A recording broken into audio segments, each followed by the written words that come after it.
90 miles from Florida, a 70-year-old door is being kicked wide open. Watch what happens next.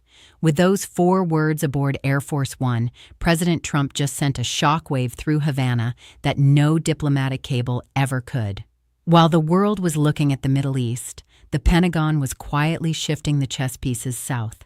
This isn't just tough talk, it's a sequence. And if you've been following this series, you know exactly what happens when Trump stops talking and starts acting. The clock is ticking on Havana. Hit subscribe to stay ahead of the next move.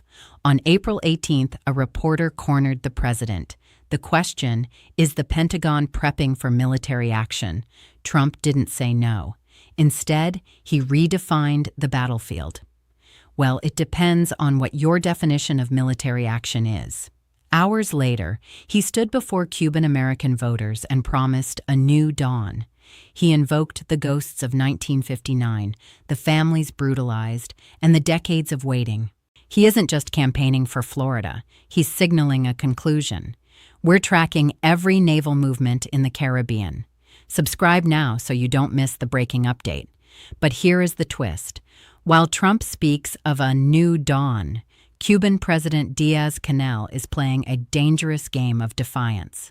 In an unprecedented NBC interview, he stood firm, refusing to resign and calling Cuba a sovereign state. But defiance requires teeth, and Cubas are falling out. We're talking about 50,000 troops with Soviet-era junk and only 12 operational MiGs.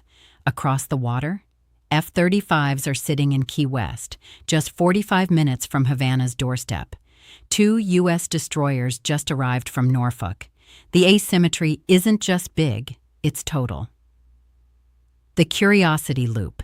If U.S. assets are already in place and Havana has no fuel to scramble its jets, why hasn't the new dawn started yet?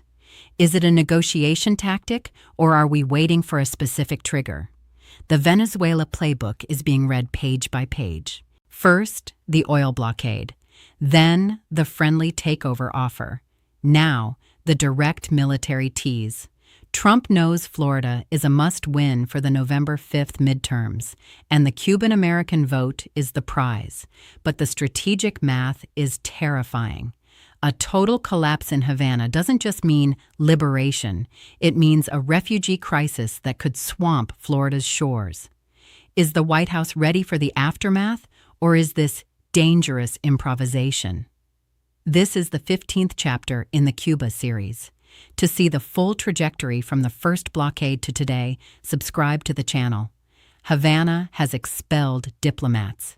The UN is calling for dialogue. Russia is grumbling about the Monroe Doctrine, but look at what isn't happening. Not one major power has offered Cuba a security guarantee. No one is willing to jump in the ring with Washington over this island. Trump's new dawn implies a before and an after. The before was 70 years of stalemate. The after is currently being loaded onto ships at Guantanamo Bay. Watch what happens next. Do you see this as the ultimate deal-making leverage, or is the door to diplomacy officially welded shut? Does a new dawn mean a peaceful transition, or are we looking at the first major Caribbean operation since Reagan? Drop your theory in the comments. This community's analysis has been sharper than the mainstream media since day one.